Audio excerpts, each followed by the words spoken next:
conozco muy poco del tema de béisbol, pero me encanta también conversar con Ricardo Gibón, él es comentarista deportivo del Circuito Unión Radio y BIM Sport. Y es que hay muchísima información que tiene que ver hoy con el fútbol y vamos justamente a hablar con Ricardo sobre Ronald Acuña, que se convirtió en el primer jugador de la MLB en unirse al Club 4070. Por favor, descríbeme qué es esto y qué importancia tiene para nosotros y para el mundo. Bienvenido, querido Ricardo. Buenas tardes.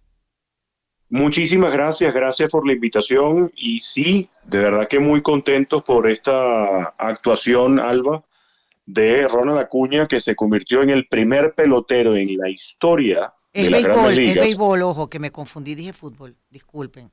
No te preocupes, Adelante. este es el primer pelotero en la historia del béisbol de las grandes ligas en tener al menos 40 jonrones y al menos 70 bases robadas en una misma temporada. Ujú. Nosotros cuando empezó esta campaña, lo que perseguíamos para Ronald Acuña era que pudiera ser el primero 40-40, también 40 jonrones y 40 bases robadas, porque esto era algo que se le había quedado cercano en sus más recientes campañas.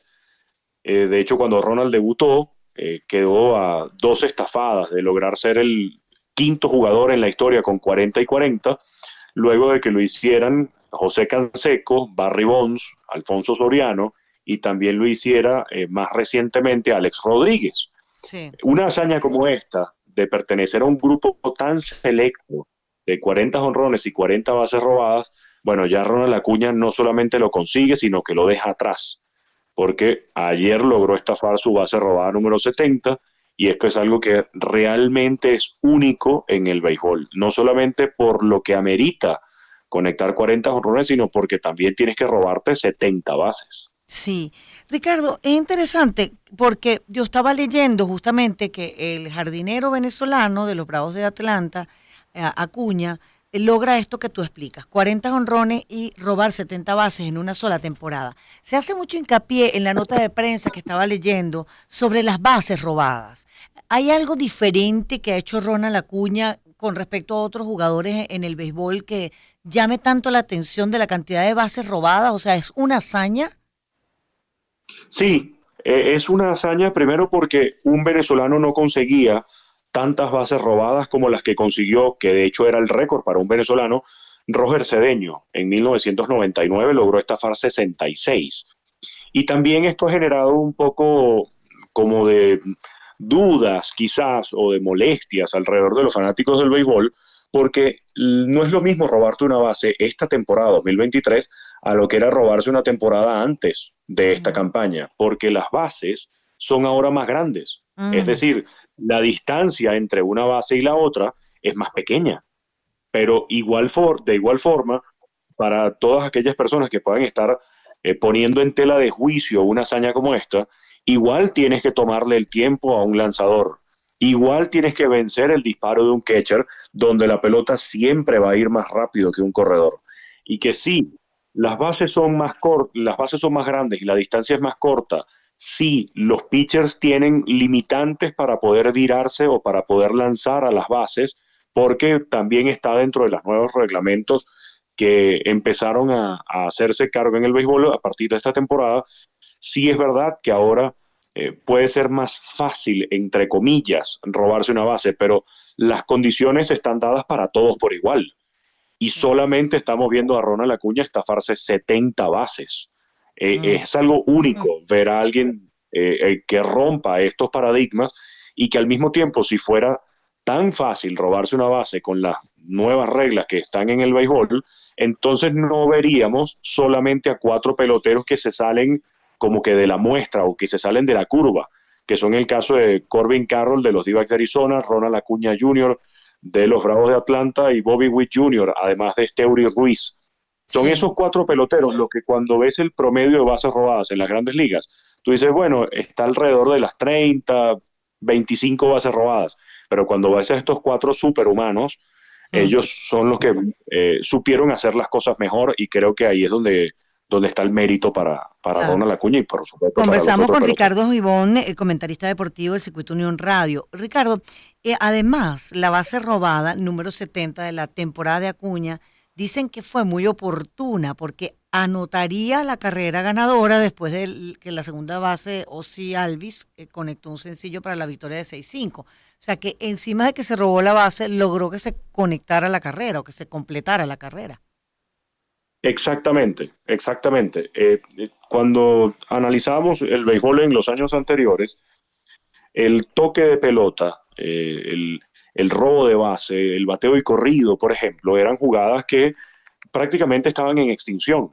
De hecho, hubo un campo corto muy famoso en los Estados Unidos que se llama Carlos Correa, y Ujú. él analiza mucho las estadísticas modernas, entre ellas el WAR, y él decía, ¿para qué voy a robarme una base donde me puedo lesionar, donde puedo tener algún riesgo físico y que si me sacan out, eso me perjudica mucho más para esa estadística que lo que me beneficia robarme la base? Entonces, él decía, yo prefiero no robarme bases. En Sí. cambio, otros que cuando analizas el béisbol y lo ves desde un punto de vista más tradicional y Ujú. mucho más purista, robarte una base es extremadamente útil, porque avanzas a los corredores, porque estás más cerca de anotar carreras, porque si Ronald Acuña no se hubiera estafado la segunda, con ese sencillo de Ozzy Alvis probablemente solamente hubiera llegado hasta la segunda. En tal caso hubiera llegado hasta tercera, pero no notaba. Entonces, el robo de base es algo que para el béisbol es importantísimo y qué bueno que veamos, no solamente con estas reglas, pero qué bueno es ver que peloteros aprovechen las nuevas reglas y que gracias a eso se conviertan en carreras para sus equipos. ¿Cómo podría llegar él a reclamar su primer premio al jugador más valioso de este año? ¿Estas hazañas que él ha logrado en esta ocasión pueden hacer que ya el camino esté más corto para eso? Yo creo que ya de por sí, cuando él logró ser el primer pelotero con 30 jonrones y 60 bases robadas, ya era el jugador más valioso de la Liga Nacional.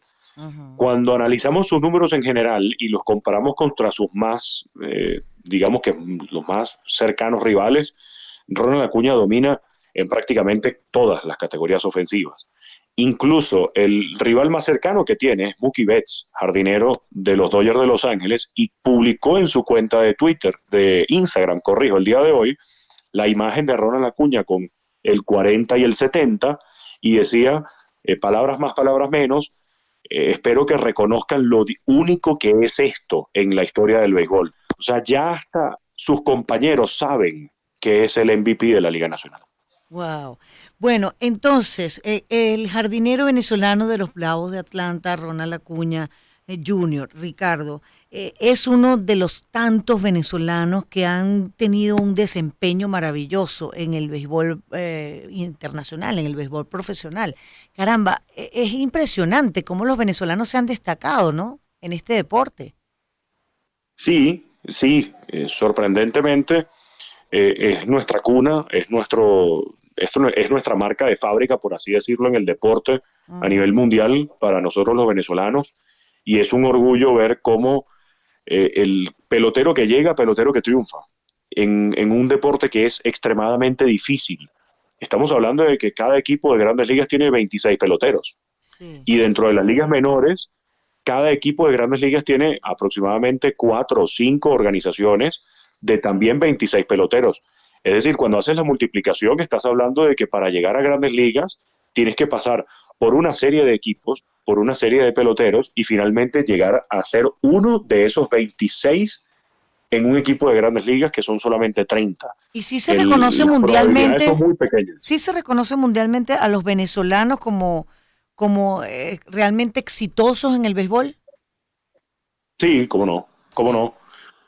Más allá de solamente tener un pelotero dentro del Salón de la Fama, a Mm. diferencia de lo que puede tener Dominicana o a diferencia de lo que puede tener Puerto Rico, ver a Venezuela dentro de la palestra todos los años y saber que los peloteros venezolanos todos pueden hacerte mucho daño en cualquier juego de pelota y en cualquier instancia de la temporada es muy positivo y todo el mundo está consciente del talento que tienen no solamente los peloteros que están en grandes ligas, sino los peloteros venezolanos que están en ligas menores justamente porque ya dan por sentado de que un pelotero venezolano que está jugando béisbol es un gran pelotero. Sí. Conversamos con Román Camacho, periodista de La Fuente Suceso, reportero de Unión Radio. Ya estamos concluyendo. Perdón, Ricardo Gibón. Estoy enredadísimo hoy. Mira, Ricardito, la pregunta que te quiero hacer: 40 jonrones y robar 70 bases en una sola temporada, Ricardo Gibón, definitivamente da posibilidades a que Ronald Acuña siga creciendo, siga desarrollándose como lo ha hecho hasta ahora. Específicamente, ¿tú sientes que cuál sería el siguiente paso a dar por él para que de nuevo se tenga que hablar de él? Repetir, repetir, porque fíjense que los peloteros que han logrado estar dentro del club del 40-40 solamente lo han podido hacer una sola vez. Mm, Que Acuña lo haga dos veces demuestra, miren, ujú, esto viene para mucho más. Y sobre todo que cuando ya estamos viendo a Ronald Acuña ser un pelotero de más de 60, más de 100 bases robadas en su carrera, más de 100 cuadrangulares en su carrera, cuando se está hablando de todo lo que hace Ronald Acuña, son números que los está consiguiendo a tan temprana edad que cuando proyectas lo que puede hacer en el resto de su carrera, es prácticamente el próximo Miguel Cabrera, el próximo jugador con 3.000 imparables. sí. Pudiera ser entonces el próximo jugador con múltiples premios de más valioso. Pudiera ser incluso, quien quita, hasta a lo mejor otro triple coronado. Bueno, qué interesante que toques el tema El de cielo Miguel es el límite. Cabrera, porque me gustaría que hablara justamente sobre sus últimos partidos. Así es, Miguel cada vez aglomera números espectaculares para una carrera de Salón de la Fama, Dios mediante, dentro de 5 años, y que justamente, lamentablemente, nos deja un último fin de semana lleno de emociones, este fin de Ujú. semana, para decirle adiós al mejor pelotero venezolano que ha pasado por la historia de las Grandes Ligas. Cuéntenos, ¿qué pasa con un pelotero, como por ejemplo en este caso, decías decirle adiós a Miguel Cabrera, después de tantos éxitos, después de tantos logros? ¿Qué pasa con los peloteros cuando hay que decirles adiós? ¿Qué pasa con ellos? Bueno, tienen unas merecidísimas vacaciones, Ujú, tienen un merecido descanso que no se toma mucho en cuenta y que yo creo que no mucha gente tiene la fortuna de poder ver de cerca. Miguel viene de temporadas no muy productivas, por así ujú, decirlo, en los ujú. últimos años, producto de lesiones. De hecho, decía que no puede jugar en Venezuela este año porque no aguanta el dolor en su cuerpo. Y que, miren, jugar béisbol no es un deporte fácil, no es un deporte de bajo rendimiento, de baja exigencia física, más bien es de Demanda alta mucho. exigencia Sí, física. claro, claro. Exactamente. Y recientemente, de hecho, veía un documental sobre Deion Sanders. Deion Sanders fue un jugador de fútbol americano y jugador de béisbol al mismo tiempo a nivel profesional. Y él decía que no hay deporte más difícil para jugar que el béisbol, por Mm. lo difícil que es batear una pelota. Un deporte donde tú fallas 7 de cada 10 veces y estás en el Salón de la Fama, denota de lo importante que es y lo difícil que es triunfar en el béisbol. Entonces, Sí. cuando un pelotero de la talla de Miguel Cabrera, después de 21 años jugando béisbol al más alto nivel, bueno, le tocan unas merecidas vacaciones, un merecido Sin descanso, duda. y luego a pasar mucho tiempo con su familia, que se lo merece, a ocuparse de fundaciones, de cualquier otra cosa que quiera hacer. Sí, es nuestro comentarista deportivo del circuito Unión Radio, Ricardo Gibón. ¿Qué está pasando, Ricardo, con José Altuve? El Astro Boy, camino a postemporada nuevamente con los Astros de Houston, un camino que no está fácil y que no está del todo asegurado para los Astros, porque también los Rangers de Texas y los Marineros de Seattle están luchando por ese primer puesto en la división oeste de la Liga Americana y también por el comodín, porque alguno de ellos va a estar en el primer lugar y los demás lucharán por el pase de ese juego del wild card. Y Altuve, bueno, que sigue teniendo temporadas espectaculares. Un jugador que empezó la temporada lesionado, luego tuvo también otra lesión en el tendón de la corva, pero que Altuve, en lo que llega, empieza a batear. El Ujú. Astro Boy nos ha demostrado que es un pelotero que batea para cuadrangulares, que batea para contacto, que roba bases y que es un excelente segunda base. Y Ah, que uy. ya no hay, yo no me imagino a José Altuve jugando con otro equipo que no sean los Astros de Houston, y verlo en postemporada todos los años es algo que nos deleita en su carrera, Altuve. Sí, qué bello. Bueno, Ricardo, te agradecemos muchísimo que nos hayas acompañado. Ricardo Gibón, comentarista deportivo del Circuito Unión Radio y de Beam Sport. Hablamos pues de todo lo que son esos venezolanos que están dando lo mejor de sí para destacarse de una manera increíble en el béisbol, en todo lo que ha significado pues, bueno, jugar con el mundo entero, formar parte de equipos internacionales y bueno, estar allí llevando muy alto el nombre de Venezuela. Muchas gracias, querido Ricardo. Buenas tardes. Muchísimas gracias a ti, Alba Cecilia, y gracias a todo tu equipo por la invitación, siempre a la orden. Feliz tarde.